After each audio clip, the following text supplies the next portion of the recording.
Welcome to this episode of How We Really Feel. This episode is for anyone with a bladder or a pelvis. I was so incredibly fortunate to interview two highly specialised experts in their field of urology, bladder health and pelvic pain, Jilly Bond and Dr Elise. Jilly Bond is an incredible pelvic health physiotherapist, having worked extensively in the NHS, in education and founding the Pelvic Pain Network. Jilly is currently completing her PhD, which explores visceral perception in persistent pelvic pain and frequently collaborating with the Noi Pain Group in Australia. Dr. Elise is the former Director of Neurourology at Harvard and current Director of Multidisciplinary Pelvic Health at the Albany Medical Center in New York. Elise is the urologist you would wish to see if experiencing any kind of bladder issues, and she continues to publish research on pelvic pain and voiding dysfunction. In this episode, we discuss everything from how do we know when we need to wee and the surprising things that can make it more or less likely, including the fascinating science of the bladder-brain connection. We also talk about the role the nervous system plays in bladder and pelvic sensations and how and why, if you have bowel symptoms, jaw pain and pain elsewhere, you might also end up having issues with pelvic sensations. We do use some technical terms. Some key things you might hear us talk about include the central nervous system. This is the body's main processing center, made up of our brain and our spinal cord. The autonomic nervous system. This is a sub-branch of the central nervous system that controls involuntary bodily functions like breathing, bowel and bladder movements, and more. The sympathetic nervous system and the parasympathetic nervous system, which are two sub-branches of this autonomic nervous system, and they innervate the bladder and also play a central role in activating and regulating the stress response. We'll also use terminology to describe a range of different urological procedures and diagnostic procedures, including cystoscopies, urodynamic testing, catheterizing, and particular medication. You can look at the show notes to get more information on these. Terms like hypertonic pelvic floor and high pelvic tone refers to muscles in the pelvic floor being tight and unable to relax. Throughout this episode, you'll see just how complex the pelvic region is and why an integrated, multidisciplinary approach that includes psychology is essential when you're experiencing ongoing bladder issues. My hope is that you will also feel comforted at just how many options there are for tackling these issues and how much exceptional professionals like Dr. Elise and Jilly Bond are advancing the field. I hope you enjoy this conversation as much as I did. This conversation connects closely with the work I'm doing with Convatec Continence Care and their Me Plus programme, which supports people using intermittent catheters with both practical guidance and emotional wellbeing resources. If this is of interest to you and you'd like to find out more, visit convatec.com and access the Continence Care Me Plus resources. Links can be found in the episode description. We're real? We're real. We're formal.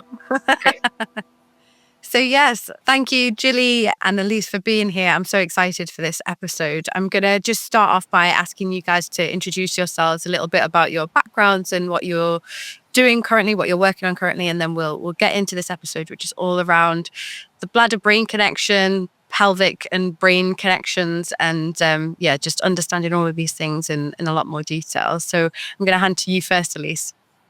Great. So my name's Elise Day. I'm a urologist with fellowship training in urogynecology and neurourology. I'm a professor of urology, OBGYN, and neurology, Albany Medical Center in Albany, New York, USA. And I also have worked for a very long time with the International Continence Society, and we have been working very hard on pelvic pain recently, and obviously on bladder function over the years. Also, I have written a book on pelvic pain and a number of guidelines on pelvic pain for the American Urological Association. My passion is really in multidisciplinary approaches to pelvic health. There's very strong evidence about overlap among the different organ systems: bladder, bowel, pelvic floor muscles, sexual function. And there's a great deal of input from the central nervous system and peripheral nervous system into the function. And we see a lot of not only neurological conditions such as multiple sclerosis, but a lot of dysfunction that's more autonomic dysfunction and small fiber neuropathy impacting the functions across the pelvis. Yeah, thank you. And I remember, at least when I first came across that discipline of uroneurology, and I just thought how fantastic, because until that point, it had felt like the bladder was this very specific area of the body that, seemed so interconnected and yet was just looked at as a singular thing, when in actual fact, so much of what is happening neurologically obviously has a big impact on our bladder function. So I'd love to explore that more with you as the episode goes on, and of course with Jilly. But perhaps just to explain what uroneurology is for people that might not have even heard of that area before. Neurourology? Neurourology, yeah. Yeah, so it is traditionally thought to be the management of bladder conditions in the setting of a spinal cord injury, a stroke, multiple sclerosis, transverse myelitis, Guillain-Barré. Those are all conditions that are impacting the spinal cord and central nervous system.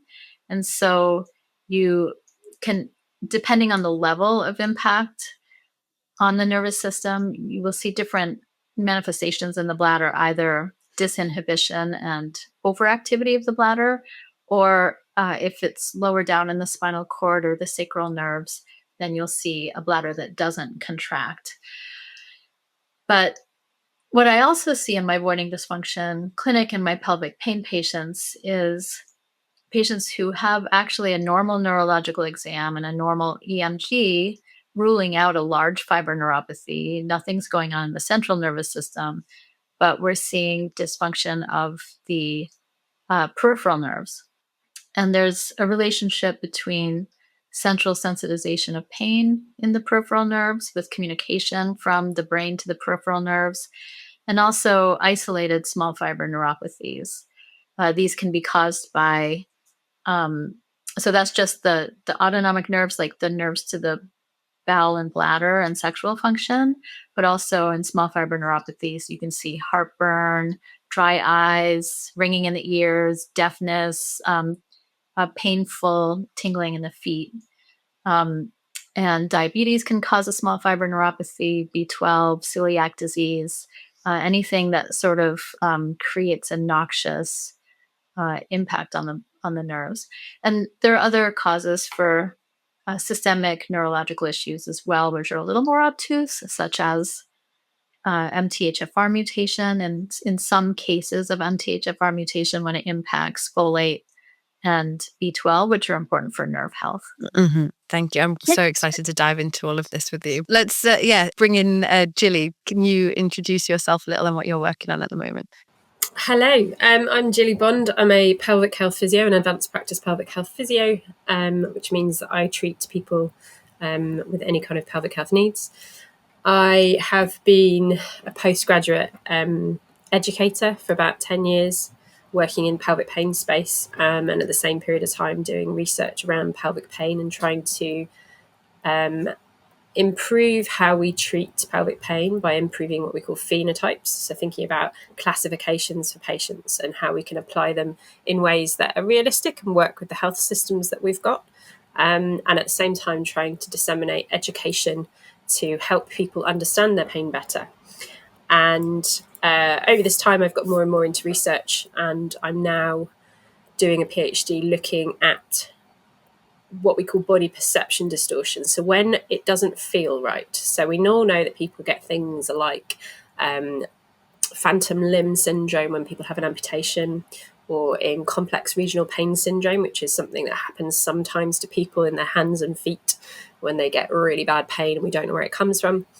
They can have all these kind of funny sensations that things feel bigger, or they can't connect to that area. They have a feeling of disconnection.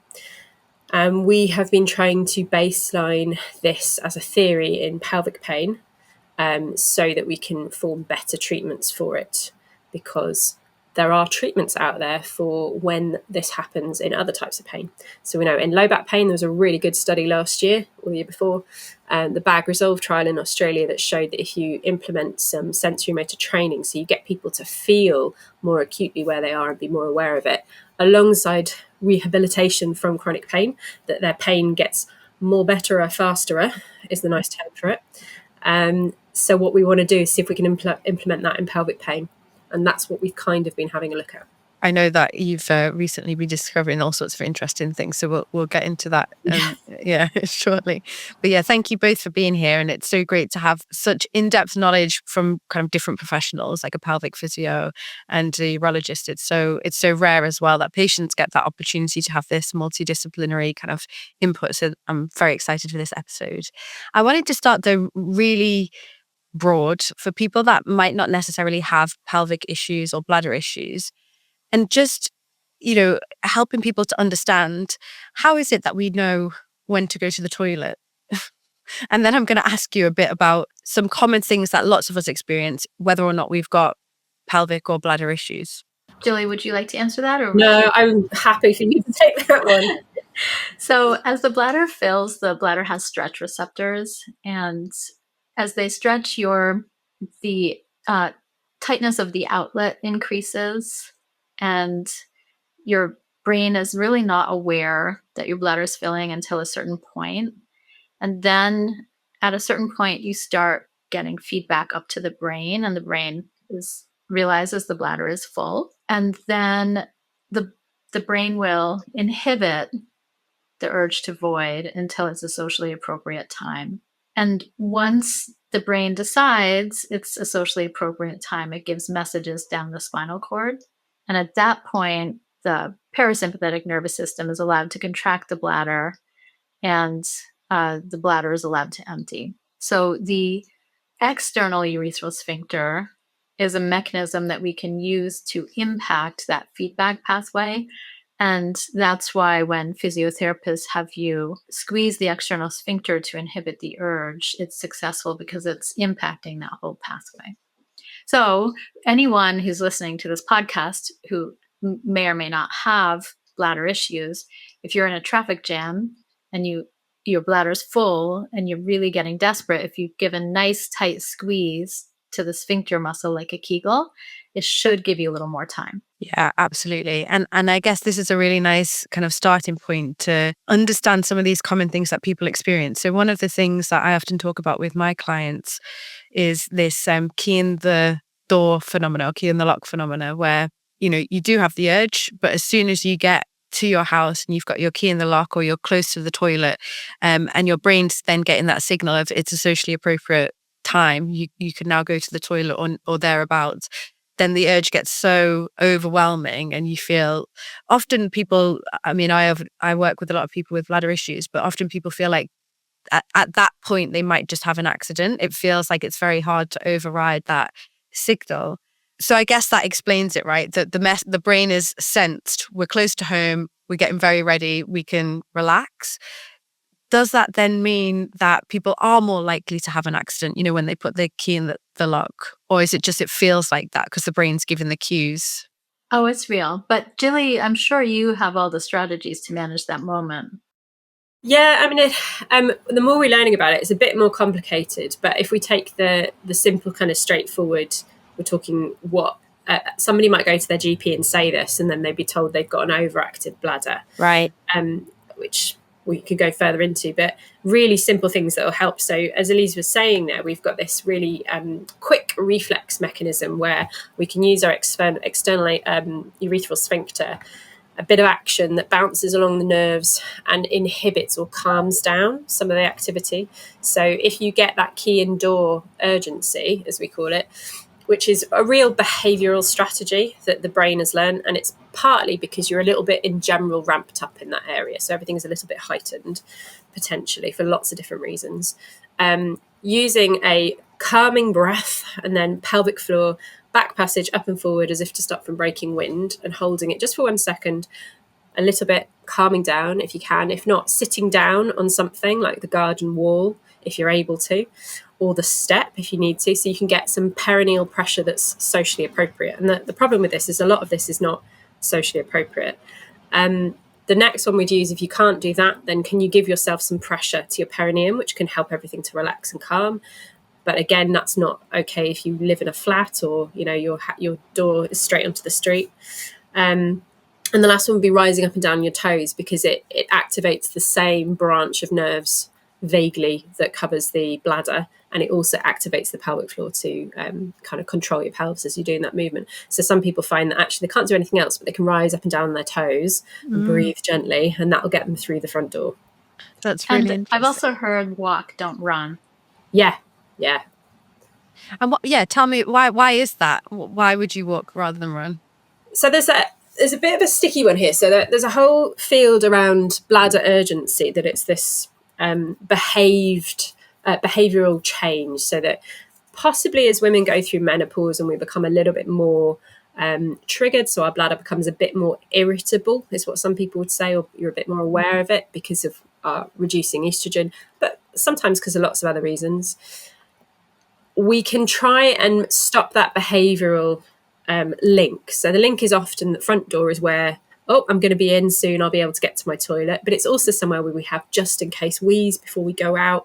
So we're often thinking about, even subconsciously, about going to the toilet when we're getting through that front door. And in most of the time, it's totally appropriate to try and hold it off and try and calmly walk and hold it a bit longer. But if you've got some urgency, it needs to be investigated. You need to see your doctor, and then you need to go, give them a bladder diary so that we can have a look at whether that is true detrusor overactivity, or if it's just a bit of sensory urgency. And if sensory urgency is the case, then we don't want to be doing bladder holding, retention kind of strategies, because that will just keep making it worse. So it's about working out what is the cause of this urgency.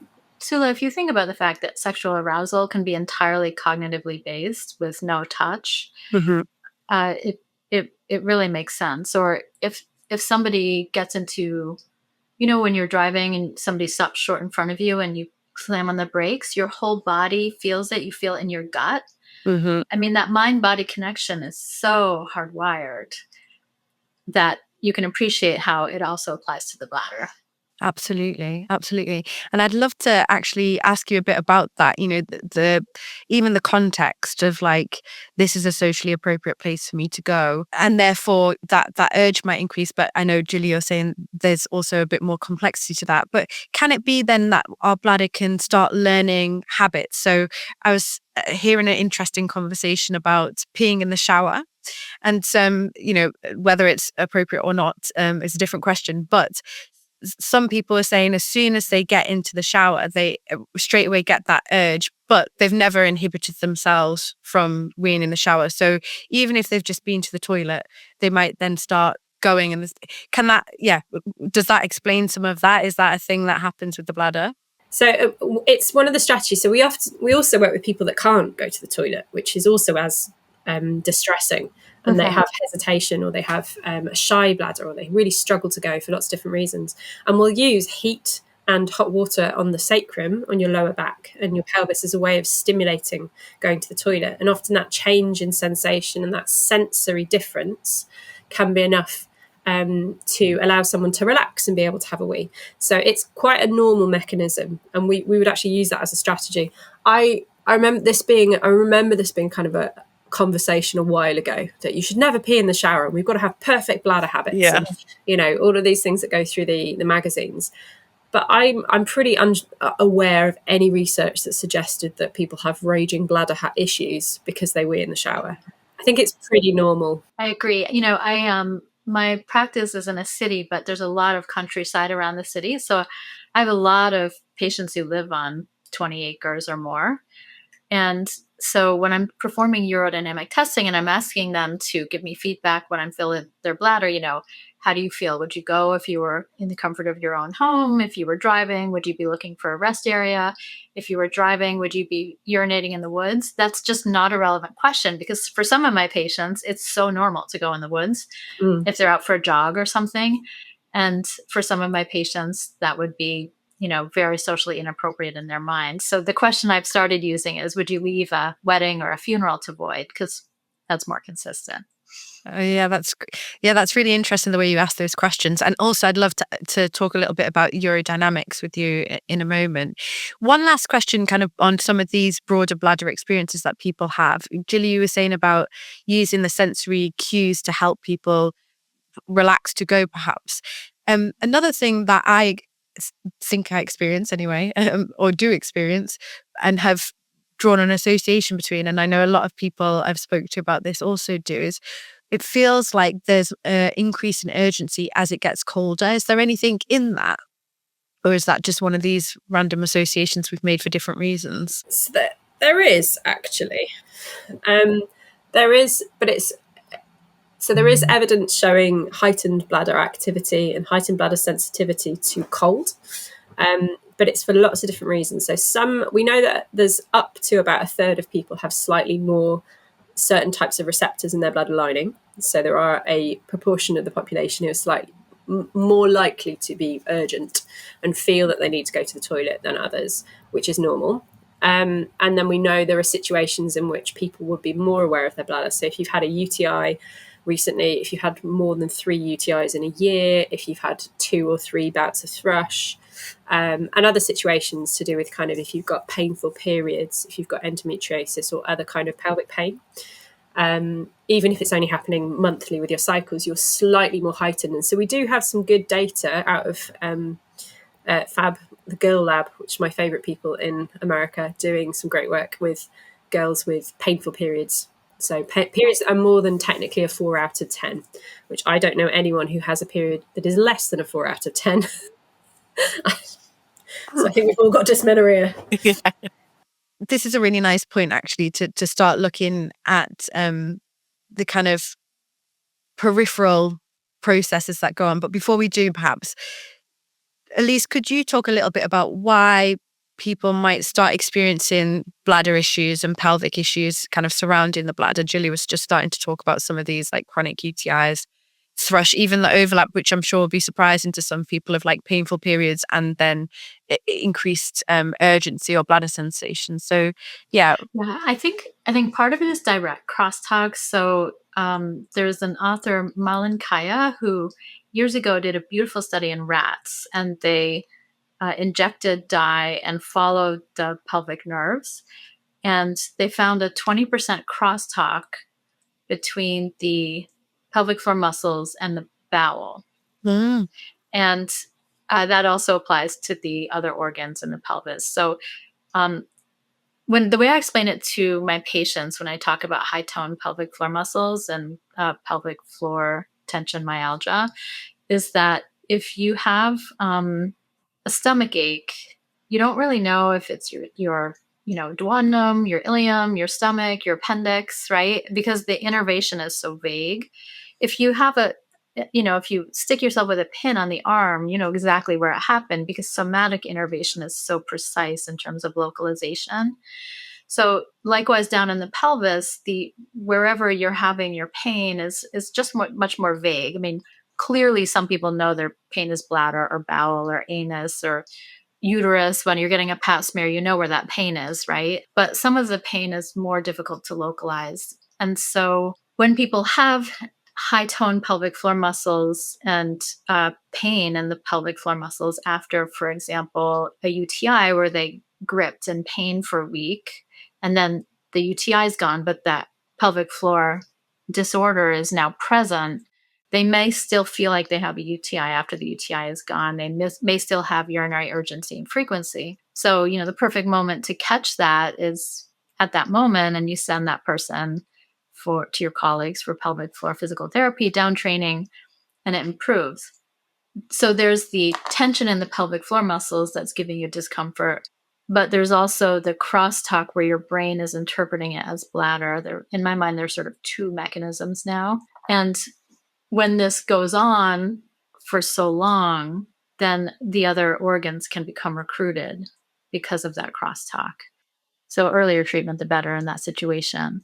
Because that can be quite hard for an individual to believe as well, can't it? When you've had a urinary tract infection and it feels so specific, and there's the burning and the stinging, you haven't been able to go to the toilet, or the urgency, and these experiences vary. Then when you are no longer getting back positive tests, and you've been given courses of antibiotics, but the sensation feels pretty much the same as what you had when you had a UTI, it can be really hard for people to get their head round. No, actually, the mechanism of this pain is slightly different now because of what you've just explained, Elise, like the pelvic floor and the recruitment of these different nerves in the area are kind of sustaining it in that way. Yes, and there are other mimics. vulvar exposures, so maybe people who are using wipes to cleanse themselves, it can irritate the urethral meatus. I see a lot of patients with high tone bladder neck, so like bladder neck obstruction. And this can be a localized phenomenon, or it can have to do with a systemic nerve issue, like the small fiber neuropathy. So when people have a tight bladder neck and bladder neck dysfunction, it can lead to very precise and specific urethral pain and the feeling that you have a urinary tract infection. It can be painful to urinate because of the turbulence. And those folks might also experience urinary hesitancy with that delayed urination.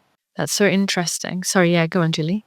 I was just thinking of ways to explain it to patients, in that so it's obvious when we start thinking about the bowel has an effect on the bladder. So it's easy to think about things like if you're really constipated and it's so full inside, it's hard to have a wee, and but it can also make you feel like you're more full than you should be, because that bowel is pressing on the bladder because everything's quite close together and squishy. But in the same way, because all of the nerves are shared and we've got a common neurology, it's a bit like a web, is how I describe it to patients. It's not, when we think about nerves as non-academic, kind of non-medical people, you might think of strings, but in the bladder, it's very much like a web around lots of things. And if you have a really bad sickness bug and you've been sick, but you've also had diarrhea, you probably will get some urgency as well. Your bladder will feel a bit touchy. Everything feels a bit touchy, but there's nothing wrong with your bladder. It's just that actually all of the nerves have registered a threat to the system, and that threat has registered as it means that the brain pays more attention to them, and that the threshold for them to kind of fire and be active is reduced. So you get more information from the bladder and the bowel than you would normally. So you get more sensation from them, and that's heightened, and that's what persists, because as humans we're really, really good at learning and adapting. It might not feel like it sometimes, but we are. And so if we get poorly, we learn very quickly how there's something wrong and that we need to take care of ourselves. And when we are poorly more than once, we get used, or we get recognized that kind of poorly, and that means that our system can be very attuned to staying in that kind of threatened state, which is what Elise was talking about then. And that's what we see 100% of the time in physio. Often I'm working with colleagues who are doing the medical treatment for patients, but we do it at the same time, because we register that, as Elise said, that you can get the really fab medical interventions. You might get some Botox to your bladder neck, you might have antibiotics or other kind of medicines to help calm the bladder down. But we know that if you don't treat the whole of the pelvic region, everything will stay in that kind of threatened state. Mm-hmm. I think that this is a really good segue, Jilly, to also talk about how the brain learns pain. So the learning for pain is extraordinarily efficient. So if either of you thinks about how many times have you ever in your life intentionally touched a hot stove? Like once. Yeah. Right? So that learning is a survival mechanism. It's laid down within minutes. And then there's the term, get back in the saddle. Do you have that in the UK? So if you fall off a horse and you don't get back in the saddle, you're not probably going to ride a horse again. Yeah. So that's why your riding instructor pops you back on the horse, so that you unlearn the trauma of falling off the horse and you gain confidence again right away. So if you think about, okay, you touch a hot stove and then you get bullied in school and your father is sort of abusive, and you experience a sexual trauma as a teenager, and then you start having medical problems and you have painful medical testing, you're learning layer upon layer upon layer. It's a real process to unlearn that pain and the expectation of the pain. I mean, even for me, like if I do a great big talk at the International Continence Society and it's a big room and it's full, I'll go empty my bladder before the talk, and I have to tell myself on the way in the room, you just peed, you don't have to go. For some reason, like there's that fear of having to go while you're sitting up on the podium. Yeah, it's so interesting. I think that's such a helpful way to think about it. The web that can be activated, and as you're saying, Elise, the brain being so quick to learn we don't like that. Like, let's try and avoid that at all costs. And I'd be really interested to hear from both of you, actually, because of that, because we automatically want to escape what's uncomfortable and these, whatever knowledge we've gained about the experience that we've had that's caused us pain in the first place or caused us discomfort in the first place.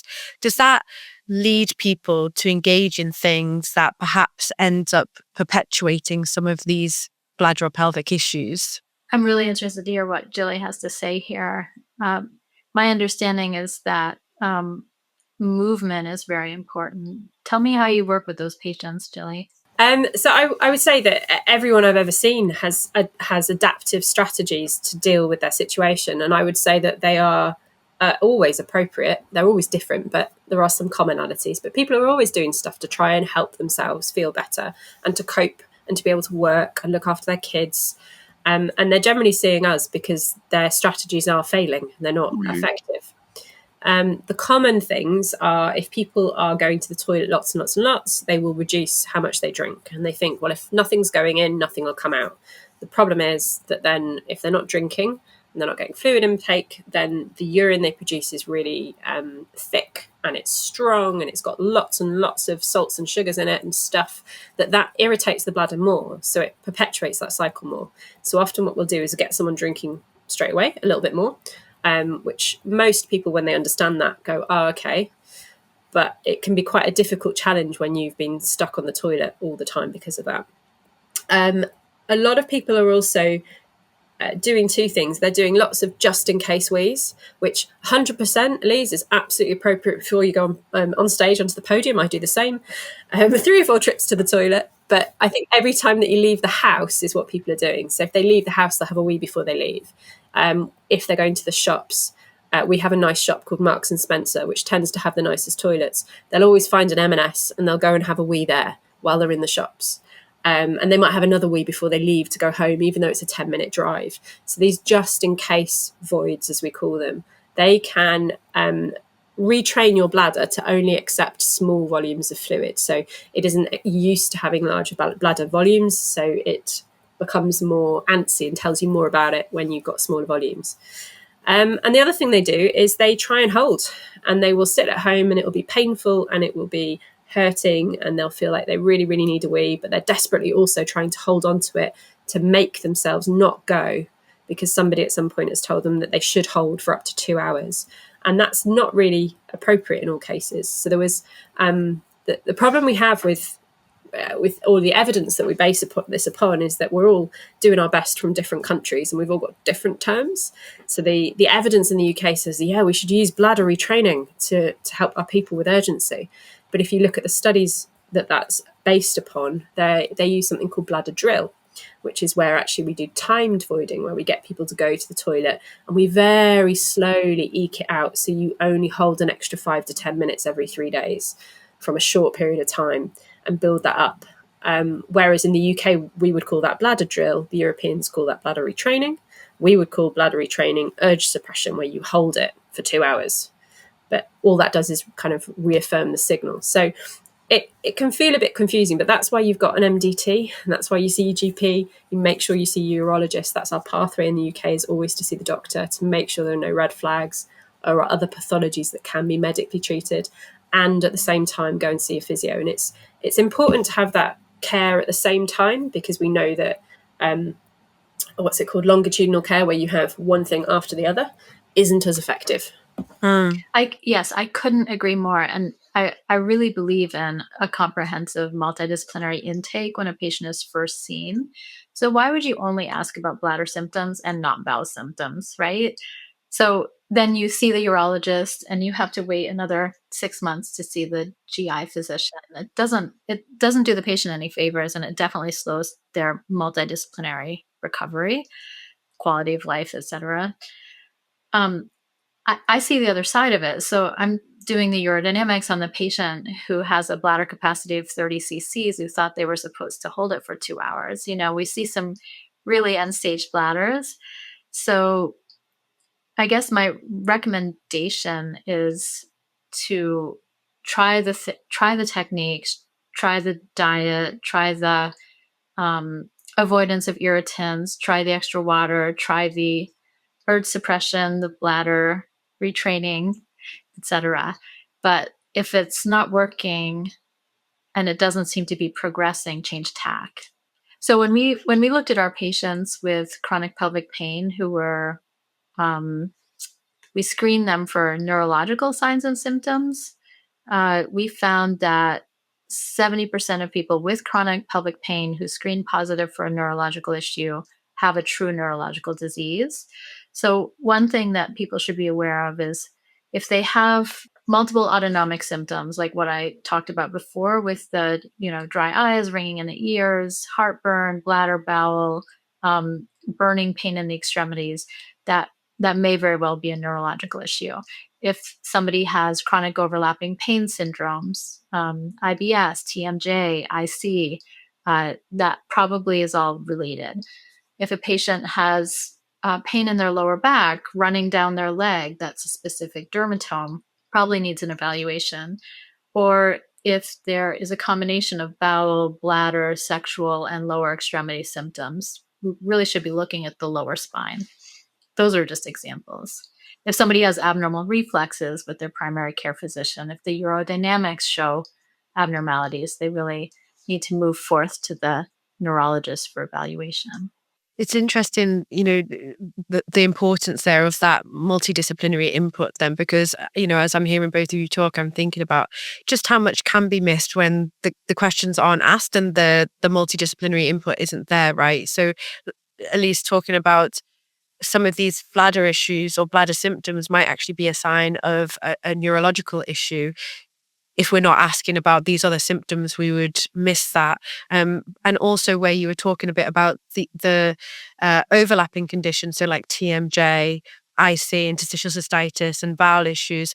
I'm interested actually to hear from both of you a bit more about what that overlap might indicate and what might be going on there a little bit, because this is common actually for a lot of people, and not just have one, but multiple of those sorts of experiences. I'm interested in Jilly's answer to that question, but I'll kind of complete my thought from the last answer. That is, when you see chronic overlapping pain conditions and the multiple autonomic symptoms, it's some sort of systemic issue, often neurological. So it could be multiple sclerosis causing that, or Chiari malformation, for example. So those would be more central nervous system causes of systemic issues, but it also could be a small fiber neuropathy. And the difference will come up when the patient has a proper neurological exam for a large fiber neuropathy and workup based on that.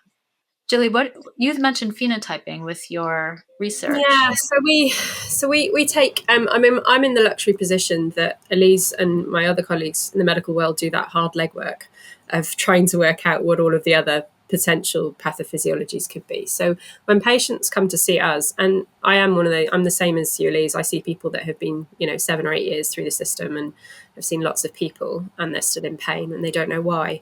Which is actually, from my point of view, a very hopeful stance, because that means that all of the big, scary, bad stuff has been ruled out, and I'm very comfortable there. Yeah. When I see someone who has multiple comorbidities, so the COPCs, as we say, we know that if you've got bladder pain syndrome, which we're talking about a lot, you've probably got 2 or 3 of the other ones. I think about kind of how the whole neuroendocrine immune system has been upregulated. So how it isn't my job to fix all of the other issues, but it's my job to take into account the fact that if they've got chronic knee pain, neck pain, TMJ, they've got some allergies, and they've got a panic disorder or anxiety, those are all real signs of a heightened neuroendocrine immune response in this person. So from a physio point of view, we always go micro and macro. And if we're thinking about phenotyping people, I'm a big fan of Jason Kutcher's group when they talked about the widespreadedness of pain, because I think it's really clinically relevant, and it's a nice way. I do a lot of work with clinicians and trying to get people in a place where they're comfortable in understanding some of the complexities around pelvic pain. And widespreadedness is a really easy way of thinking about it. So if someone has pain that is just fixed within their pelvis, they have pain in their bladder, in their pelvic floor, in their anus, wherever it is, but it's kind of within the pelvic region. From a physio perspective, we will do very targeted pelvic region interventions. We will always do bladder, bowel, sexual function, prolapse if they are assigned female at birth interventions. as well as whole lifestyle stuff. But we might get more hands-on, and we might do more bladder retraining strategies or different types of interventions there, as well as pain and everything else. But if they've got a more widespread pain, so the pain isn't just in their pelvis, they have chronic pain in their low back, in their legs, in their neck, wherever it is, even if it's in their abdomen. When we think about patients, very commonly have endometriosis and bladder issues combined. With those kind of situations, we would do the targeted therapies, and I still believe that we have sufficient evidence that hands-on manual therapy as an adjunct, as a part of what we're doing, is still effective and a good use of time and money and resources. But we would also do more systemic interventions. So we would look at what kind of things can we do to calm down this neuroendocrine immune system. So can we send them, if we have the luxury of a dietitian, to someone who will look at a diet that might be suitable for them? Have we got any form of psychology on board that can be doing more holistic therapies in whatever it needs to be?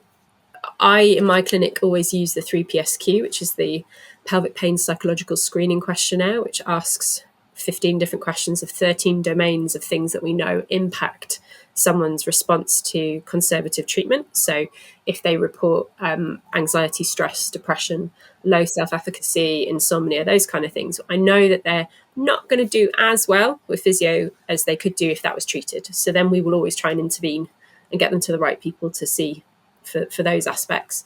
And then we will do general graded exercise, social interventions to make sure that we're not curing, but dealing with loneliness and all of the other health-related impacts that are a significant part of it, because this is a whole system's response to threat as opposed to just a tissue-based issue. So there is always a tissue issue. Pain is always in the tissues, and pain is always in the context. And if we can improve, I don't prescribe, so I can't necessarily directly change the tissues. I can to some degree, and we've got kind of 12-week efficacy in some things.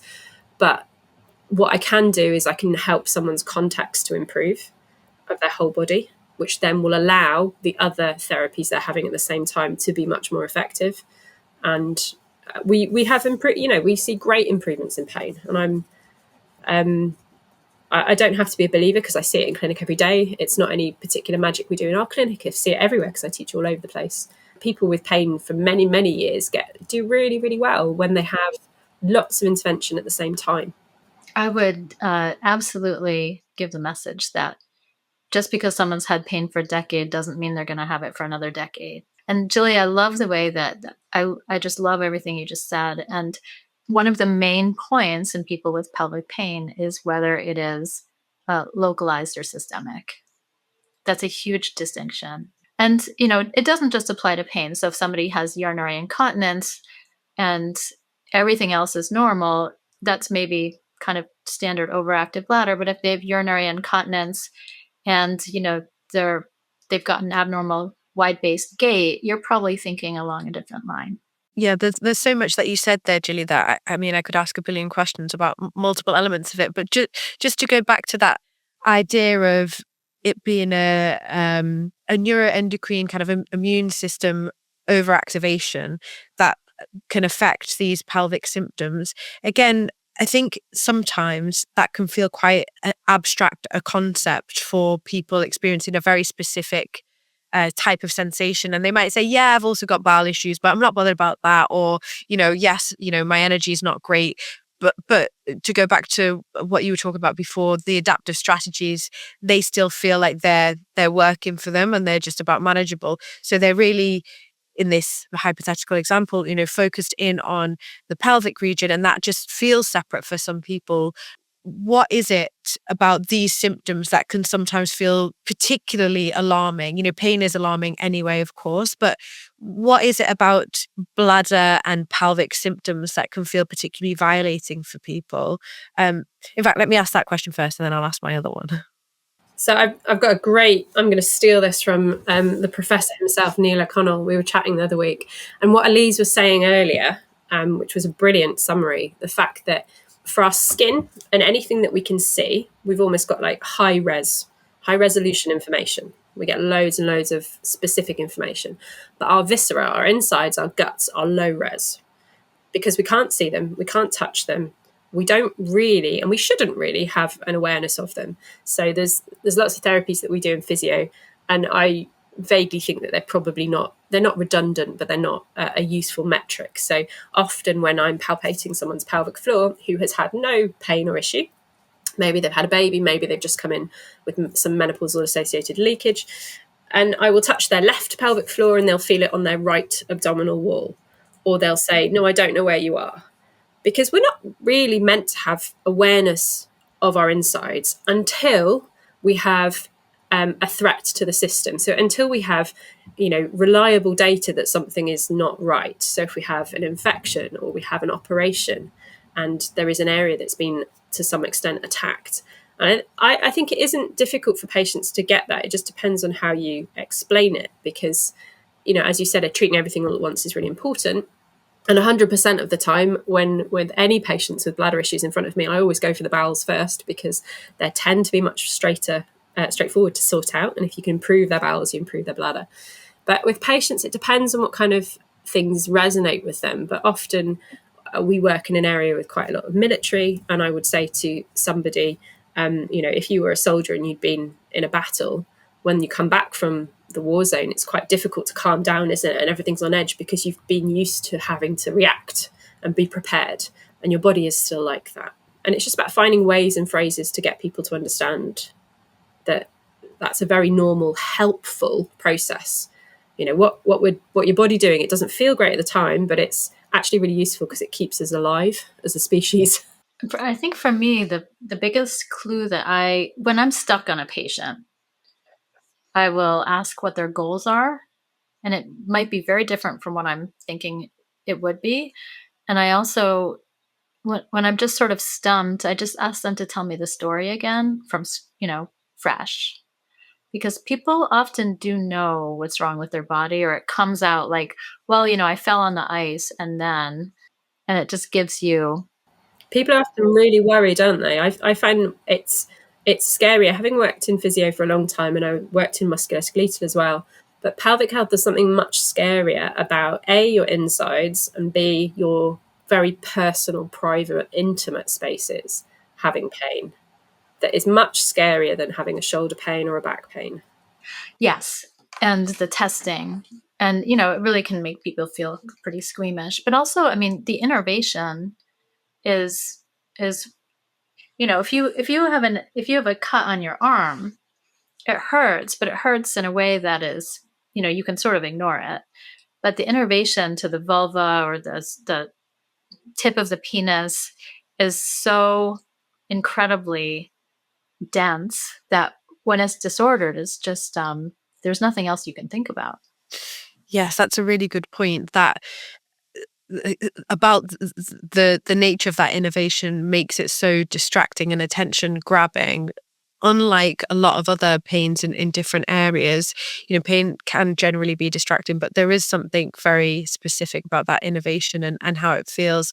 And I think it can also be hard to disentangle, right? The what element of that experience is because of the specific innovation. And then, as you were talking about a little bit there, Jilly, the sense of taboo or privacy or shame, like it's in this region that we don't talk about, the region that we call the down there's. And so then that makes it even more, I guess, threatening, as a sense of, I need to go and talk about this with somebody and maybe have an investigation. And it's a hugely taboo area, and we're trying to write something around this at the moment, that pelvic pain is different than other pain. Even though pain is pain, we all feel pain and we all understand pain. It's an area that inherently biologically we are driven to protect because it's important for procreation. It's also an area that it's two main functions. It's very complicated. It's really complicated, the fact that one group of muscles can tighten in one area and relax in another, so that you can have a wee but without having a poo, and orgasms happen, all this kind of stuff. It's a very complicated area, but its two main functions being, for continence, being able to go to the toilet and relieve things, but also being part of sexual arousal and that kind of function. When culturally, throughout the world, we have huge taboos about discussing both of those issues, and even more taboos about discussing when those things go wrong. Those heightened layers of context, I think, build a very specific area, breeding ground for an experience of pain which is beyond other chronic pains. I find it's variable. I think some patients really do feel a lot of taboo talking about it, and some patients are very matter of fact. So I just sort of give people room to be who they are with the evaluation. I mean, don't you find it's quite variable, Jilly? Yeah, I mean, I'm thinking that the spectrum is from patients that are quite happy to do self-interventions with kind of palpating and stretching their muscles with their own hands, all the way to people that, you know, had really traumatic experiences around menstruation and didn't know that menstruation was a thing. And the first time they bled, then freaked out, understandably. And then that has continued to be a problem in their life. You know, the understanding and education around normal bodily functions is very variable. Yeah, it's just that kind of broader relationship with one's body can then actually influence the experience of physical sensation in that way, right? If there's a pre-existing sense of shame or even just lack of knowledge and familiarity, that can then make for an increased likelihood that you're going to have a threat response, let's say, to these pelvic symptoms, or, you know, react to the different instigators that might then cause like pelvic issues. Yeah. And you know, it's not just specific to pelvic region, but there's a classic meme that goes around of somebody really quite upset saying that I've had this letter from the doctor calling me an idiot and pathetic because they can't find my pain, medical gaslighting. But it's not, the doctor has written a letter back to the GP and not done it in good language and said, you know, this pain is idiopathic, which is our terminology for we don't know where it's really come from. And that, you know, that hugely impacts someone. And we can do everything we can to try and improve our language. There are always going to be slips, but supporting people to understand things can go a long way. I just want to pause here for a moment to highlight just how interconnected physical and psychological experiences are. This is why tending to emotional well-being when you have bladder or pelvic issues is so important. It's also why I'm so proud of the tailored Me Plus support program I've developed with Convatec Continence Care for people using intermittent catheters. This program is designed to support people at every stage of their catheter journey, from those who are brand new to those who've been doing this for years. The Me Plus program integrates the practical side of catheterizing with the emotional adjustment side that so often gets overlooked. We've designed the program using the best health psychology research insights to provide educational tools, practical activities, exercises, and audios to help you process, build confidence, feel informed, supported, and less alone. If this is of interest to you and you'd like to find out more, visit convatec.com and access the Continence Care Me Plus resources. Links can be found in the episode description. That's a very important segue, because I have advice for people who are seeking medical care. I don't know what it's like for you in the UK right now, but wait times can be extraordinary here. And I think it's not good medical care. So, but once you have the interaction with the physician, you have to keep in mind that pelvic pain has at least 100 causes, crossing almost every organ system in the body. And so the reaction of the provider may be that it's easier for them to think something's wrong with the patient than to admit their own shortcomings, that they don't understand what's wrong. And it's just, it's sort of a dreaded diagnosis because the physician feels ineffective. It's very intimidating for the physician. And also you're looking at someone, even if you're at the nicest physician in the world, you're looking at someone and feeling that impotence of not being able to help them. And it's a terrible feeling. So to advocate for oneself, I do recommend having a document that is, you can print off the computer every time you see someone and update it, that just sort of spells out the initial story, the symptoms, what you've tried, what testing has been done, the consultations that you've had, and have it all in a very organized but super concise fashion, and keeping it updated, because otherwise it's such a long story that it can't be done in the amount of time allotted. It's very interesting that you say that as well, Elise, about, the medical professionals' reaction. And that's definitely, I see, a subsection of the population often with a lot of complexity in health, a lot of pelvic and bladder issues. And unfortunately, that's been their experience a lot of times over, because it's not a straightforward diagnosis or even treatment trajectory once they get diagnoses or indications of what's going on. They quite often are made to feel like they're doing something wrong, or they're over exaggerating their symptoms, or, have this, I think also that phrasing around like pain tolerance, we use it in research in a kind of very different way to how it actually feels when you're being told you've got a low pain tolerance. And the questionnaires around catastrophizing, they capture something really important in terms of like, where does your brain go when you start experiencing pain? But when you're told, oh, you're catastrophizing this, it feels very different. So you speak to something that I think a lot of people that I work with, and more broadly as well, feel that if the doctors don't know the answers, then they just kind of want to get rid of you. And I wanted to ask you a bit about neurodynamics, what the neurodynamics testing is for, and like what people can expect, because that's a common thing that comes up right when people have issues with bladder function. But before I ask you, I just want to share my experience a long time ago when I was experiencing bladder issues. So it had done the thing that we're kind of talking about here. It morphed from having repeated urinary tract infections to then these hard to pin down physical sensations that no one could really make sense of. Not the urologist, not the gynecologist, not the urogynecologist.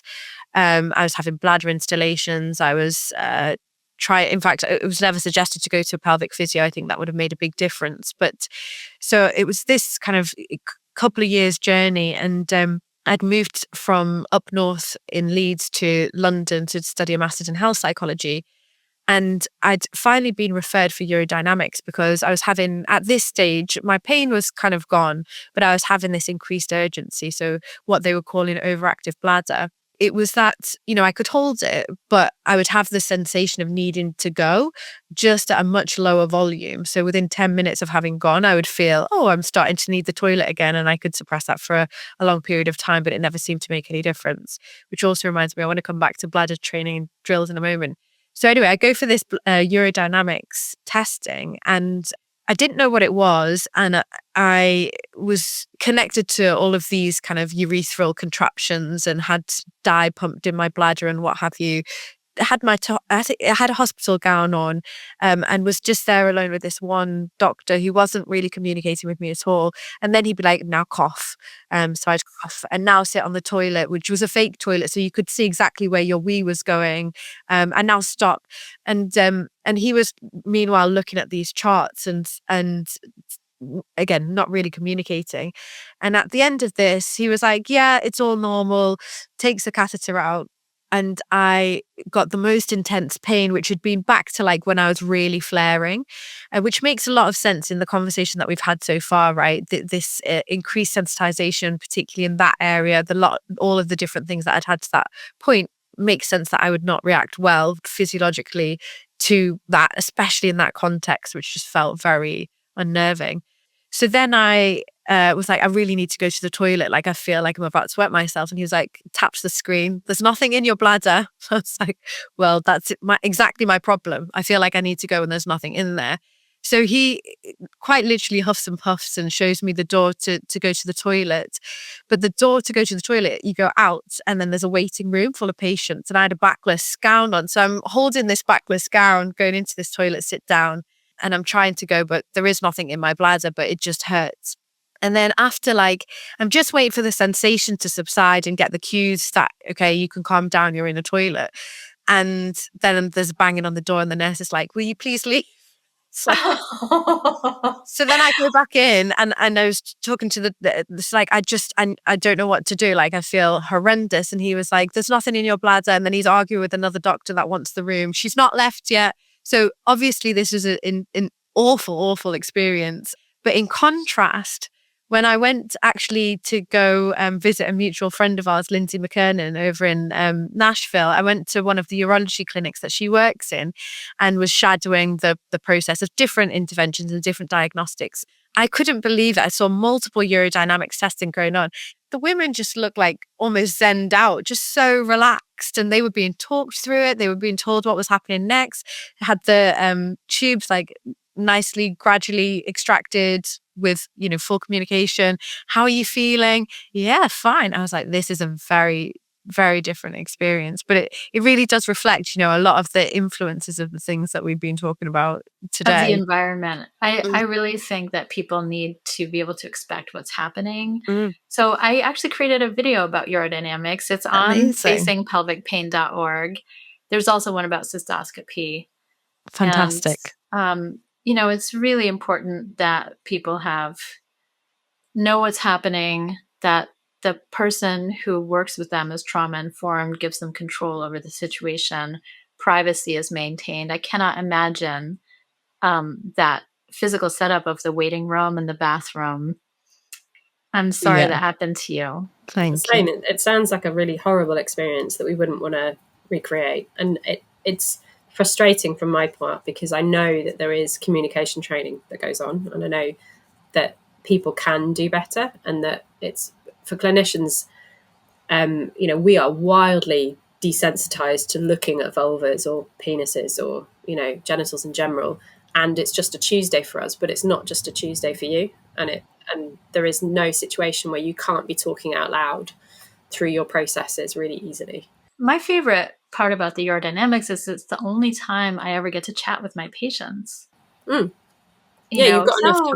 You get a full 20 minutes. Psychologist, tell me what that's like. Do you ever work with pelvic pain patients? Let me hear about it. Do you have kids? I see your dog came closer when you were talking about the upsetting experience, and that makes such a difference, doesn't it? It's so lovely.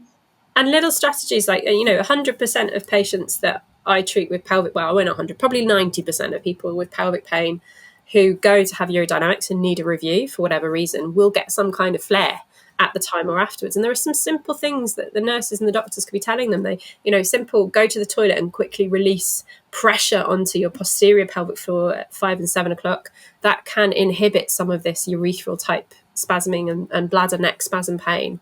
And in lots of people, we teach them to do that, right? When you're going to cystoscopy or you're going to your urodynamics, when you get out and you're aware and able to, try this can help. Sitting on a heat pack, taking a heat pack with you. Things like that, just to make it slightly less traumatic experience, because these things need to be done. The doctors need to be able to do these tests to check people haven't got bladder cancer and other scary things that would need treatment. But we need to make it a bit more comfortable for people. I think also just in general for people to have tools that they have control of for any of the symptoms they're having at home or in the setting of testing, taking acetaminophen, Tylenol, I think you call it paracetamol. Yeah. Prior to the procedure, having phenazopyridine to take as a rescue afterwards. If I have a patient who has severe urethral pain with urodynamics, I'll actually instill lidocaine at the end of the test as a rescue. And Jilly, you just gave me some great new ideas that we can do on the spot. I feel like we need to work together anyway. You're an absolute ally of a urologist. This is fantastic. I know this is my favorite thing about doing this podcast, is getting people together in this sphere, doing such amazing complementary work. But it can be done. And this is what, I've been out there saying for a long time, is that trauma-informed care doesn't mean that we have to be the psychologist. That's what we have our psychologists for. But it means treating everyone that comes through your door as if they have some trauma that they have not yet told you about. So it doesn't take that much more effort to set up your clinic in a way that can be supportive to everybody and allow people to have more positive experiences. Jilly, I used to screen people for history of trauma and sexual trauma because that's what we were taught to do. And then I realized that some people who had it, I could tell they had a history of trauma during their procedures and they hadn't disclosed. And so one of my colleagues who is a social worker who works with youth and penitentiary did a talk for us on trauma-informed care. This was 10 or 15 years ago, and it totally changed what I did overnight. She talked about giving space to disclose trauma. And so now I use a very simple technique, and I teach every student I ever work with, is before a procedure or an exam, I just ask the patient, is there anything you want me to do to make you more comfortable during the exam? I'm super gentle, but, let me know. Then people choose to disclose, choose not to. They tell you exactly what they need. And then you can also verbalize how and whether you can accommodate that. That's such a great question as well, because it gives permission, which seems like such an obvious thing maybe to some people, but to others, absolutely not, especially in that what feels like a power imbalance situation where you're being examined. So just, is there anything I can do to make you feel more comfortable? Whether or not somebody knows how best you could do that, they feel like they've got permission to explore that with you. So it opens up so much. Yes. Can I ask a little bit, can we go back for a moment to the bladder retraining and bladder drills? Because there was a few things coming up there around, when one might be appropriate versus another. So for some people, it might be helpful to delay going to the toilet. Could you just clarify a little bit more about, what might make that more so and what that then might look like? And that would be bladder retraining, right? Yeah. Okay. So in really simple terms, when we think about urgency, there's kind of 3-ish reasons that you might get urgency. To go to the toilet, it's normal. What happens first is that your urinary sphincter, the kind of muscle around the tube, relaxes, and that prompts the bladder to squeeze and empty, because the urinary sphincter relaxes and the pressure sensors go, oh, we're open, there's less pressure, make your bladder squeeze. So the first reason that you might get some urgency is if you've had a baby or you've got some tissue laxity, which means that front part of your bladder is not supported. So when you go to shout, jump, cough, step off a curb, run, and there is a jolt around your bladder which isn't supported as well as it could be, you get a change in that pressure dynamic, and there is an appropriate response of your bladder. But that means that you go to shout for your dog or for the kids that are crossing the road or whatever it is, and then you wet yourself, or you feel like you're going to. In that situation, we want to improve that support, and the doctors used to do operations to help with that, but it's been stopped in the UK and I think in the US at the moment as well. So what we do is we do lots of pelvic floor supporting training, and there are other bits and bobs that we can do to support that bladder. And that works really well with things like the knack, which is where when you feel that urgency, you pull in your bottom hole as if to stop from breaking wind. And we know that cueing your whole pelvic floor just from the posterior element is the most effective at getting a whole pelvic floor contraction that will support your bladder. So using the knack, pulling it in when you feel urgent, if that relieves the urgency, then you've probably got something vaguely to do with support issues. At the other end of the fence, we have a twitchy bladder muscle, which we call DO, or detrusor overactivity, which we give to the doctors to sort out. They do medications, they do other bits and bobs, installations, injections. But that's when your bladder gets a bit twitchy. And it can get twitchy for lots of different reasons that Elise can go into at length. And the mid zone, which I would say is probably the majority of patients that we see in physio, because everybody else has been screened off and treated in a different way, is what we call sensory urgency, which is where the lining of the bladder has become a little bit heightened for whatever reason. A lot of the time it's to do with menopause and our estrogen receptors. It might just be that you had more receptors to begin with. It might be something else that's kicked it off. But in that situation, when your bladder should fill to 100 to 200 mils before you kind of hear, I need a wee, but actually you're only getting to maybe 30 mils before you're starting to hear that and be aware of it.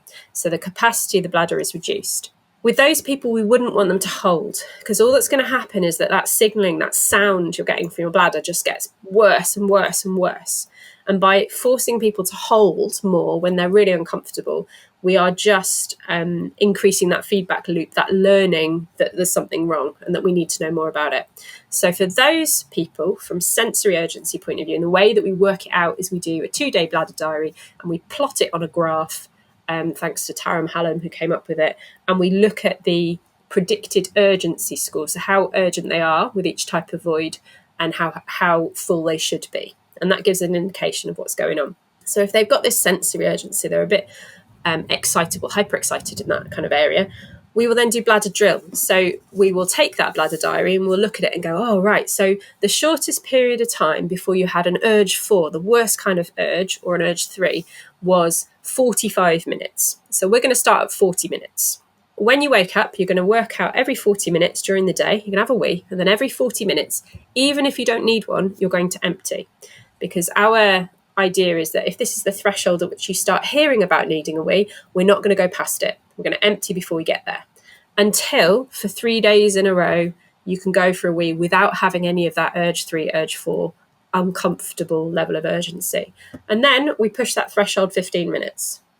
And then you do that until you've got 3 days in a row where there's no issue. And then you push it until we reach about 2 hours where normally people are avoiding 200 mils-ish or more. And then it's vaguely fine for them. Usually it doesn't take very long. It takes kind of 2 or 3 weeks. We will regress, but only by 5 minutes to 10 minutes max. We won't ever go backwards. We'll always hold. And if we're having issues with holding, then we might go back to our urologist and say, is there a medication that could support us, any kind of antimuscarinics or anything else?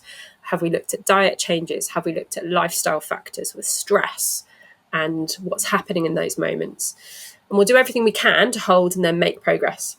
But with people where they have more behavioural-based urgency, so things like key indoor urgency, support-based urgency issues, and to some degree, detrusor overactivity-ish, there's some evidence in it. Once they're on the medication for detrusor overactivity, we'll also do some pelvic floor training. And it's not just at the point of urgency, it's all day, every day. 3 times a day, we'll do sets of pelvic floor 2 endurance, whatever that is. It might be 17 seconds, 5 times in a row, whatever it is, as a way of building up that loop that Elise was talking about to help calm things down.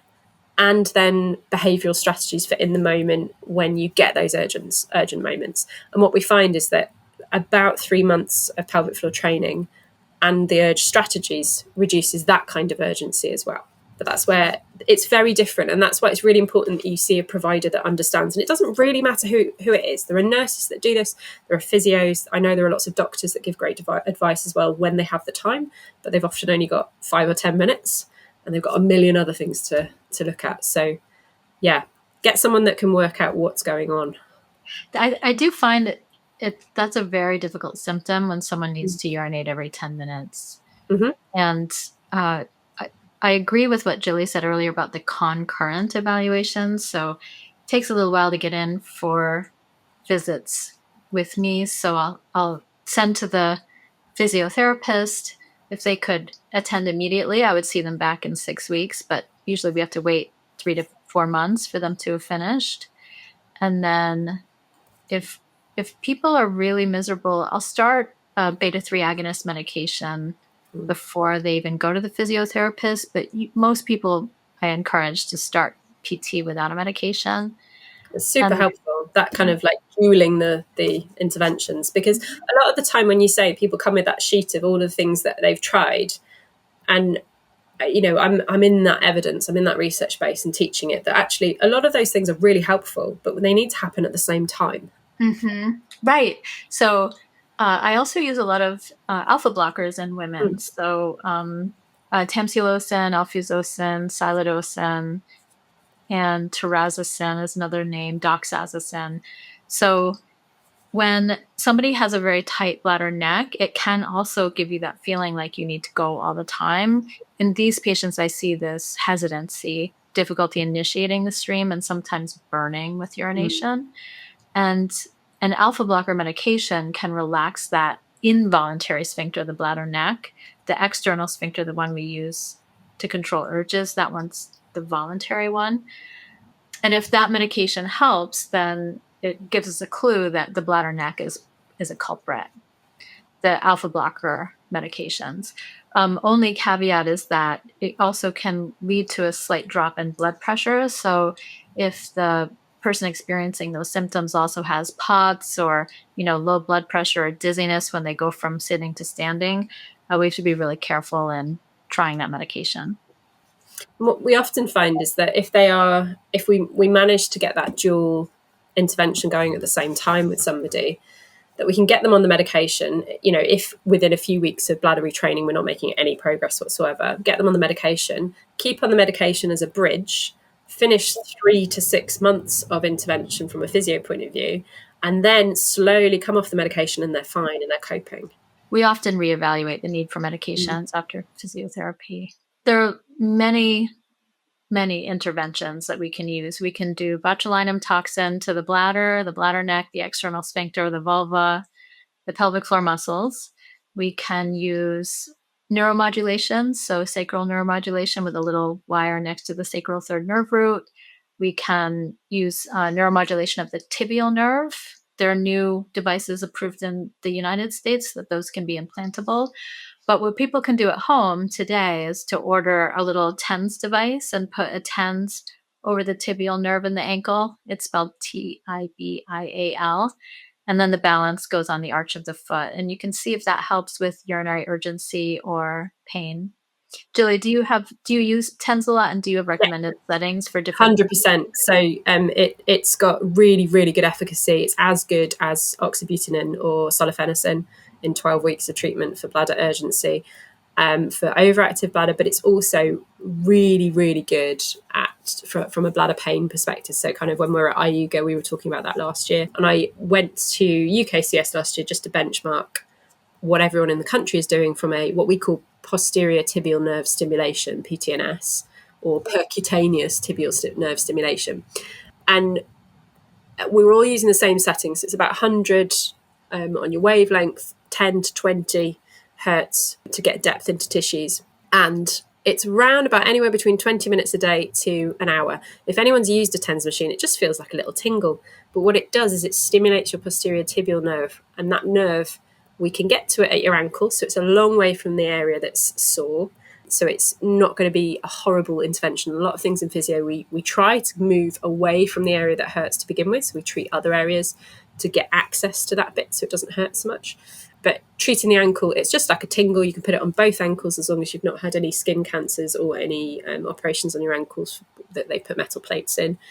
And half an hour to an hour a day, 5 days a week, you get a gold sticker from me. But we know that treatment, it needs to last at least 10 weeks. And I've had patients who had significant mood disorders, should we say, that were being cautiously watched with pudendal neuralgia type symptoms or really extreme pain with sitting and loads of urgency, who actually, TENS is a life-changing intervention. It's a really good predictor that they'll respond really well to neuromodulation as well. But a lot of the time we can get away. It's very cheap, really effective. You sit down and you put it on while you're watching TV for an hour every night. Easy. And it gives you that tool you can use at home. The TENS unit is the tibial nerve feeds back to the sacral nerves. I do have one big sort of caveat. We've written a review of Tarlov cysts. That's spelled Tarlov. And in my patients with pelvic pain who need neuromodulation, I do like to perform a pelvic MRI or a lumbosacral MRI to make sure there isn't one of these little cysts around the nerves in the sacrum, because I don't want to be putting a needle through it with the neuromodulation. And Tarlov cysts are often ignored by the radiologist because historically they were thought to be asymptomatic, but the real data is that 15% of the population has them. They are more common in women, and 15% of those individuals have symptoms from the Tarlov cyst. So especially if the symptoms are in a specific dermatomal pattern, like pelvic pain with pain running down the leg in a dermatome pattern along the sacral nerves, that is not pudendal neuralgia, and it may be a sacral nerve issue, because the pudendal nerve really only covers the perineum. And do you remove those? Do you remove the Tarlov cysts? So the treatment, there are many neurosurgeons who believe that they are non-surgical, but there are two neurosurgeons in the United States I send to, Rudy Schroet in Sacramento and Frank Fagenbaum in Dallas, and they use a dural wrapping technique. So they lift the sacrum and then they wrap something around the Tarlov cyst to make it narrow again and support it. And because what the Tarlov cyst does is it expands and it stretches the sacral nerves and creates problems with the sacral nerves. And that way, because they're wrapping rather than excising or getting into the cyst, they're less likely to have trouble with a dural spinal leak. And the dural spinal leak is a big reason that neurosurgeons are afraid of or hesitant to operate on the Tarlov cyst. This is so fascinating. And I'm just thinking what a treasure trove for so many people, because there's so many things really to consider then, pelvic pain. We've already talked about the multiple potential influences, but also just the tailoring of treatment and the importance of this kind of multidisciplinary input to get these kind of insights and, be aware of certain things that might be affecting efficacy or actually might be causing symptoms when you're often told actually that doesn't cause symptoms. Can I also ask you, Elise, a bit more about the detrusor overactivity that Jilly mentioned? What might you were talking about the high bladder neck as well. Could you explain a little bit about what causes that and what approach you might use or approaches? Yes. So the detrusor overactivity would have to do with, I guess, overactive parasympathetic autonomic nerves, and the tight bladder neck has to do with high-toned sympathetic nerves. You can think of the bladder neck as preventing urination. If you're running from a bear, your adrenaline's high, your sympathetic nervous system is going, you're not going to be stopping to urinate. Heightened, the mind-body heightened anxiety is going to make it maybe more difficult to pee. I'm sure everyone with normal neurology has had that moment where it's hard to start in a certain situation, like a cold seat in a bathroom at a gas station, for example. But there's an additional component when something's wrong with the autonomic nerves, and that is that the parasympathetic nerves inhibit the sympathetic nervous system. So there's an added layer that when they're not functioning well, they can't inhibit the sympathetic nerves, and therefore the sympathetic nerves can be tight. Now, the autonomic nerves can have problems independently in the small fiber neuropathy and other peripheral nervous system disorders, where it's just the peripheral autonomic nerves that are having trouble.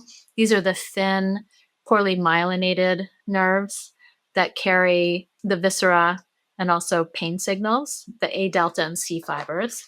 But also the autonomic nerves can be impacted by the central nervous system because the central nervous system controls the autonomic nervous system. So if there is a spinal cord injury, by definition, you have a problem with the central nervous system, but it's also going to impact your autonomic nerves. I think this interaction as well between the central nervous system and the autonomic nervous system and how that innervates the bladder is also super important for people to understand, because we don't necessarily easily make that link. But to your point, in that mind-body connection, we talk about being in a sympathetic state when we're activated because we're stressed. And especially on social media these days, everyone seems to be reaching for being in a parasympathetic state so that we can regulate our nervous system. And obviously there's a whole load of problems with overstating various bits and bobs there. But so it can be quite surprising to people to understand that the sympathetic nervous system innervates the bladder and has an impact on our bladder function for everybody, and B, also the parasympathetic nervous system, and that we can have overactive sympathetic nervous system issues that impact the bladder function, but also overactive parasympathetic nervous system that impacts bladder issues. Could you talk a bit more about the overactivation of the parasympathetic nervous system, what might contribute to that, and what happens bladder-wise there? Yes. So if you have an overactive parasympathetic nervous system, that could be from a cervical spinal cord injury or a thoracic spinal cord injury or multiple sclerosis, that can lead to overactivity of the bladder and also overactivity of the external sphincter. So the bladder can be overactive and not empty. I think that might be different than what's happening with most of the audience for the podcast, where people are not living with a diagnosed neurological injury or disease, and they still are having bladder symptoms. So there may be an occult diagnosis, something that hasn't been recognized yet, like multiple sclerosis or a Tarlov cyst, which can impact the nerves directly rather than from up above. Or it can have to do with simple overactivity. So I call this group leaky ladies, like people who might be my age who come into my clinic and they simply have an overactive detrusor muscle where the parasympathetics are firing because of sort of inherent irritation that is not thought to be a neurological condition. Brilliant. Thank you. That is super helpful, I think, for people to understand that innovation and the links there. Sula, I would also add that you could have, someone your age who just has high tone pelvic floor muscles, and that crosstalk that we talked about with Malankaya's data on the rat nervous system that they injected, that alone can trigger the nerves. Jilly, you may have more comment on that as well. So yeah, pelvic floor is a complex conversation, but we're learning more and more about it. Rachel Woolman's meta-analysis and cyst review a couple of years ago, might be last year now, we showed that we do have data that suggests that across pelvic pain conditions, and I think she was looking at women and she has done a subsequent paper in men, that we do have an increase in tone, an increase in resting tone, and certainly some of the stuff at the FAB MFM lab in Canada has shown in vestibular dynia and other kind of vulval pain conditions, we do have an increase in pelvic floor tone. Really what that means is it's a bit like walking around with your shoulders stuck around your ears the whole time. And when we do that, we all know that if we are doing lots of work on the computer and our shoulders around our ears, that our neck and our head can ache. It doesn't necessarily mean, if you prod the muscles in your shoulders, they are sore because they're overworking, but also you get a pain in your head. And that is a kind of a bit of a good metaphor for what can happen in the pelvic floor. For a long period of time, it was the kind of, we were considering that pelvic pain was caused by increase in tone. And so by reducing the tone, so physios would give you, for want of a better word, a massage and teach you how to massage your own pelvic floor to calm it down a bit and relax it a little bit, get those shoulders from your ears down. And we thought that by doing that, by changing the tone, we were changing the pain because the pain was caused by the clenching muscles. But there's been quite a lot of work since then showing that muscle patterns are different and very individualized. So in some people with bladder pain, there's a very useful pictures in a paper by Dias where they did lovely EMG studies of people with bladder pain and people without. And what they found is that it was a very individualized pattern. We would expect people with bladder pain to have really tight pelvic floors at the front. And there were some people that had that more in the bladder pain, but there were also some people that had that who reported no pain. So tone is something we see more often in pelvic pain, but we also see pain. And pain and tone are the same, two symptoms of the same condition. And what we now think is that by going after the pelvic floor, by treating it, by massaging it, it's probably that we're having much more of a conversation with the local nervous system to say, calm down.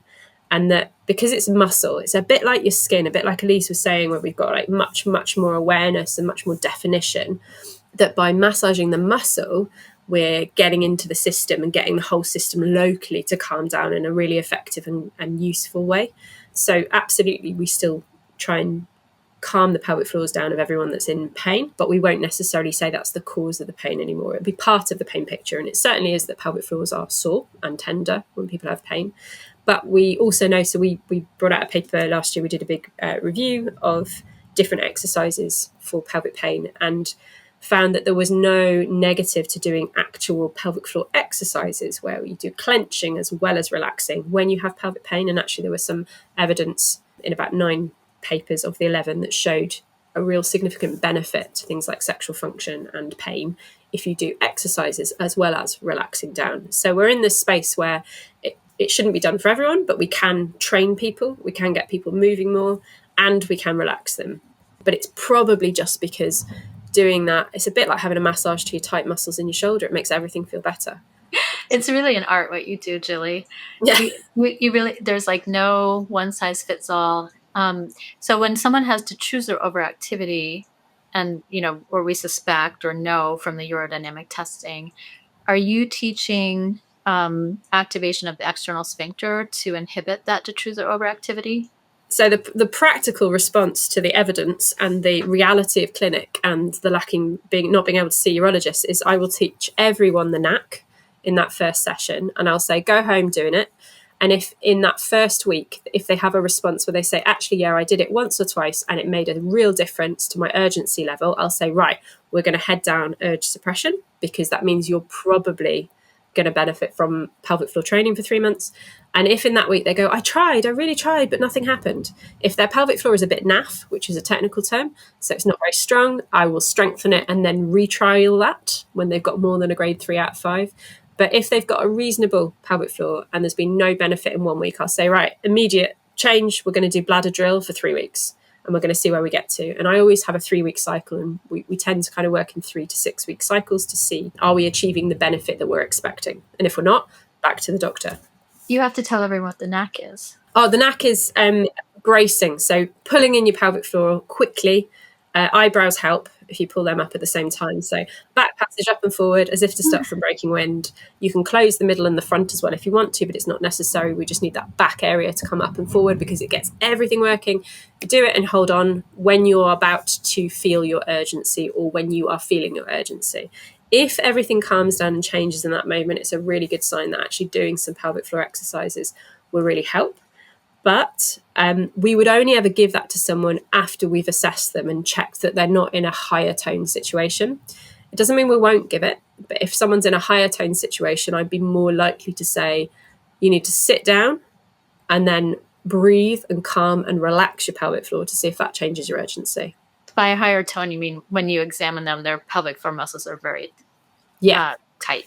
So tight, non-moving, not able to go through range of motion, not able to relax. Yeah, it's really interesting as well, Jilly, hearing you talk about that and how the manual manipulation, if you like, can help kind of relax people's kind of pelvic floor and area, but partly because I guess part of my mind was going towards this sense of like renegotiating the relationship there because of these metaphorical high shoulders. Now there's this sense of like, oh, this is this is a safer place for me to be, and that can start updating how people are also relating to it themselves. I know when I see a lot of patients with bladder issues and hypertonic pelvic floor, often hopefully seeing a pelvic physio, usually already seeing a pelvic physio by the time they come to me. One of the things that they struggle with is I don't know how to relax it on my own. So they rely on the manual manipulation and some people have issues doing that themselves, but kind of conceptually, they find it hard either just generally or without doing some kind of manual manipulation. So when you're talking about doing the breath and even that metaphor of the clenched shoulders and then, relaxing, I think that's where, and I'm curious, what your thoughts are, both of you, on this, but that's where imagery can be super helpful, right, for people to start relating differently and helping them, I guess, relax that area through visualization if they've got the ability to do so. So we use it all the time. It's only hard when people have got aphantasia and they can't think like that. That's when you have to give them devices for biofeedback to help them see it. But we will always palpate, so we'll touch their muscles inside and obviously gloved and gowned and see what the muscles are doing and then see what works for that person. So my go-tos are, imagine that your pelvis is ice and it's melting, that it's chocolate and it's melting. Imagine you've got a beam of, I'm beaming the torch into that right hip now. Can you feel that right hip melt it down? If they can't do that, structural points, the pubic bone and the coccyx bone, can you feel those two bones right now? Touch them with your hands on the outside. Now make those bones move further apart.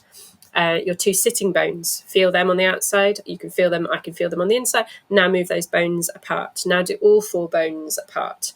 And we do that slowly over time, flowers opening, leaves opening, anything. And whichever one we can feel the muscle go whoop and relax, we'll say, right, that's your one, go home and practice that. But none of it's rocket science, but I think physios really like to sometimes overcomplicate what we do because it's quite hard to evidence what we do. I think we're really nice to people, and I think that makes a lot of the difference. And we've got a lot of time. We get an hour with a patient generally, if we're lucky. So we've got a lot of time. And when we do this kind of massagey stuff, we know that there are autonomic neuropathies in muscles that are held in tension for a long period of time. So Tom Chalimsky's work and that group have done, we know there are muscular changes and vascular changes in the muscles. So by touching them with your own thumb to help, you are desensitizing. You're also doing lots of that self-efficacy. I am in control. I am in charge of something that is going to get me better. But you're also doing that biofeedback. So that whole I don't know where my insides are. You're feeling your insides, and we have mapped them and helped you to understand where your hands are. So now you're getting a much better accuracy, precision of awareness of where everything is inside. And you're getting used to it and the fact that it's soft and squishy and it moves. And then you are able to get that biofeedback and feel the movement. So there's layers upon layers of kind of biological and psychological stuff that goes on. But really it's about, I try to say we're just going to help it feel a bit better. Have a good massage. But it's interesting as well to think that you were talking there a bit about self-efficacy, and also, well, to use a term that you didn't use, but I know that your PhD's been looking at this, and this is a lot of what we've been describing in this episode, but that interoceptive awareness process as well, like helping people to kind of update those sensory signals in a way that goes from really threatening to actually this is safer, more accurate, and feeds into that self-efficacy. Yeah, so there is a theory based on various data and neurophysiological studies that when we have chronic pain, we have an inaccurate body model, like a map of ourselves held within our brain, and body schemas are kind of moment to moment awareness of ourself, how bloated we are, what we feel like, if we're engorged because we're about to have a period, those kind of feelings. And our data has shown that actually in pelvic pain, it's probably not. It seems to be very, very accurate. So the 175 papers there are on sensorimotor testing of the pelvic region in pelvic pain show really heightened activity in pain evoking tests from a nociceptive point of view, but also in tests that kind of measure how perceptive you are, how your muscles are functioning, that kind of stuff. So lots of different receptors. And also our data, it's one trial, it's quite a big trial, big survey, kind of, we had 711 participants, showed that people don't report a lack of awareness. So when you have pelvic pain, you probably do have very, very precise awareness of acutely where everything is. And I think that's probably because it's biologically really important. It's intimate. It's inside us. We've got low res signals inside, so we've got high resolution information outside that we're really precise about. So we don't necessarily want to improve that precision, but what we want to do is improve. What we found is that people are very disconnected. So they have a perception of disconnection that is expressed as an inability to make their pelvic floor work or to know what their pelvic floor is doing. So if it's tightening or if it's relaxing. And that disconnect might actually be real. It might not be just a perception, because we have data from Flavia Ignacio Antonio's group showing increased pelvic floor tone in people with pain. So it might be a real thing, but it definitely feels like a disconnect. So from a physio point of view, we're trying to get them to be able to be in conscious control of those pelvic floor muscles, which, as Elise has talked about, the complexity of the parasympathetic and sympathetic activation of that region. We have an autonomic function of it. It's for support. It's also for continence. It's for structural. It's for intra-abdominal pressure when we move our arm up or if we want to lift or breathe. Pelvic floor is involved in everything, but we need to get more conscious control back of it, I think, in pain. And I think my physiotherapy colleagues do a very good job of helping people access that conscious control through the techniques they learn, and also through the systemic access to those nerves with the mind-body techniques that are proven. Do you have access to psych as well? Sorry. Oh, of course. Yes. I wish I had more. I wish Sula were here. And me too. Yeah, same. And I think that's often the crucial step, isn't it? That we don't have enough access to psych. But when patients are really struggling with, really difficult symptoms, the psych isn't there to make them feel better. The kind of psychological services are a really, really important part of improving on that disconnect and that control. Right. There is, I don't know if you have this in the UK, but in the US, we have Psychology Today, where people can search for a psychologist with a specialty in chronic pain. There's also, on Facing Pelvic Pain, I have listed a link to TAPME, which is the Toronto Academic Pain Medicine Institute, and they've created a self-help strategy for patients. It's free because there's such a long wait list in Canada as well. So they created this incredible system that patients can access while they're waiting before they actually are with a clinician. And I think that's a fabulous resource. Yeah. Sounds amazing. I do also, when I see patients, you talked about people really sort of understanding what's happening in their body and the manual techniques you're using while educating them. I love to have patients watch while I perform a cystoscopy. And I love, I actually have my computer on a mobile desk in clinic. And so I'll turn my computer and show them their imaging. so that they can see what's inside of them. And I find that can be very helpful. One thing that I notice is, when someone comes in for a cystoscopy or a urodynamics and I tell them it's normal, it's not always a positive reaction because they're hoping to find something. So I'm very careful to plant the next steps at that moment and to explain why it's good that it's normal, but it doesn't mean that, they don't have X and will take the next steps to figure out why they're having the symptoms they're having. That's absolutely brilliant. I mean, Sula and I were talking about this last week, that there's some research out of South Australia at the moment that show in endometriosis patients and their level of uncertainty because of the health systems. And we were talking about this earlier about our uncertainty about being able to help these people. We really want to, but the greater our uncertainty, the more their uncertainty.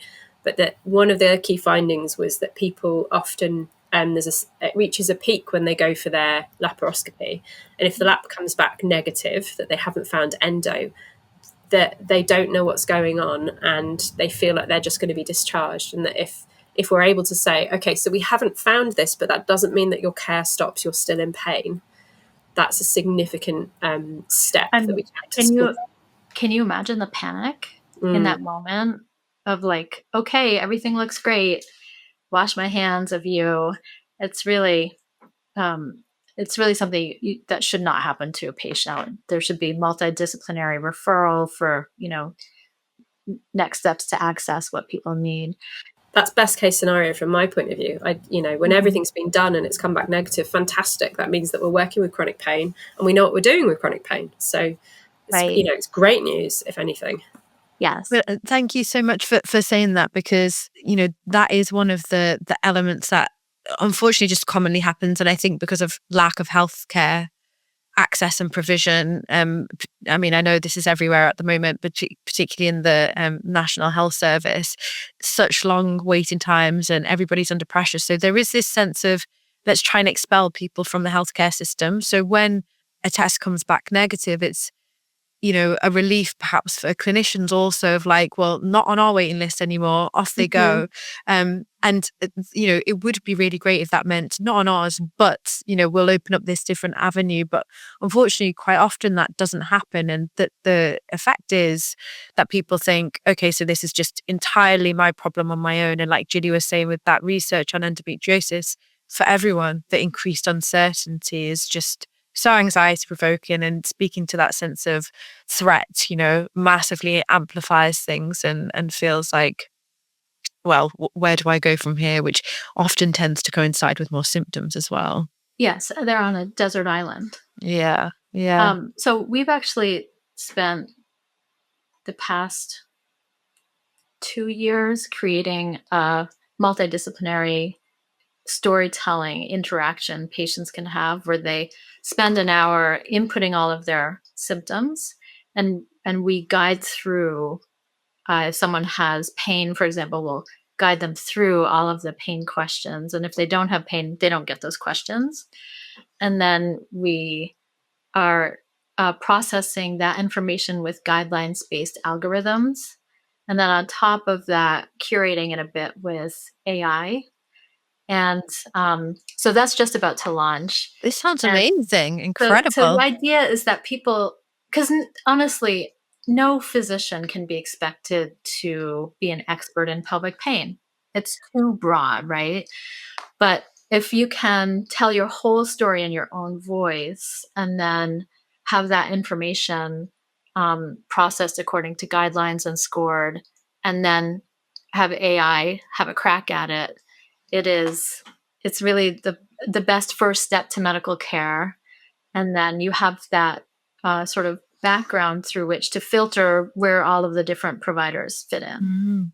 Gosh, that sounds so amazing. You'll have to keep us up to date, and I'll when the episode comes out, it depends on your timeline, but I'll update it if it's after the fact, because that sounds truly like really helpful for so many people, and for the physicians. I hope so. That's Absolutely. the goal. We've all got what's it called, black spots, where we don't see. And I think, those of us that spend time with our multidisciplinary colleagues, and we, at conferences and societies and things, which obviously Elise and I do quite a lot, we understand the role of each other, and things like, OT, we haven't talked about them, but they can be fantastic. I work with some peds in a children with a local children's home, and we've got some fantastic OTs who do really interesting interventions for sensory issues around toileting, which are life-changing. And if we can understand each other's role, we're going to be much quicker to point out different strategies and different directions to go. But also what I'm really looking forward to, and hopefully this will be within my lifetime, is that when we can start phenotyping down to the pairing of doxycycline with bladder retraining for this patient, or we need to have a psych intervention and we need to have some OT strategies around their local area, and that those things together will be better for this person. If we can get to that point, I'll be really excited. Because that's the individualized medicine we're aiming for, isn't it? But we're not able to achieve it yet. But it sounds like so many exciting developments, and so many overlapping areas that can be complementarily brought in together. So this is really exciting, and also just to say, even if you can't get access to that person or that treatment straight away, just even knowing that there are choices and options, and at some point access can make such a big difference to somebody, even if there is a waiting list. So there's a lot. And I'd add to that as well, even if there are issues or problems that have been identified, the body is pretty good at coping with things that can calm down about in general, as long as we're not talking any red flags or any kind of serious detrimental neurology and things like that, which we leave the doctors to sort out. In general, we know that 50% of the population at the age of 50 are walking around with slipped discs that don't have any symptoms of them. We know that arthritis it's about, again, age presenting prevalence. So it is about 20% of 20-year-olds who've got some form of arthritis, most of which, or degeneration of the joints, most of which won't notice, don't have any pain symptoms. People's bodies cope with things really well when they are moving, when they are active, when they are supported, they're in their communities, they're generally fit and healthy. Our bodies are really good at adapting. Women have children. That in itself is an incredible, physiological experience, and we adapt really well to all of the changes that can occur in a body, specifically in your continence mechanisms afterwards. So we're pretty good and resilient as humans. And pelvic pain can change. Yeah, and when something's truly wrong and needs to be addressed surgically or medically, the body is pretty good at healing afterwards too. One thing that I think is really helpful when people have to wait 6 months for an appointment, if they get very good pre-education, then they can start doing things on their own. Like if somebody hears some of your strategies, Jilly, they'll be able to try them on their own. Yeah, and hopefully this is something that certainly in the NHS has been rolled out everywhere, this kind of prehab idea. A lot of people are doing their own kind of videos and stuff. There was a paper in Australia, there were a couple of papers on LARS, which is a kind of an anal pain related to kind of post-cancer treatment.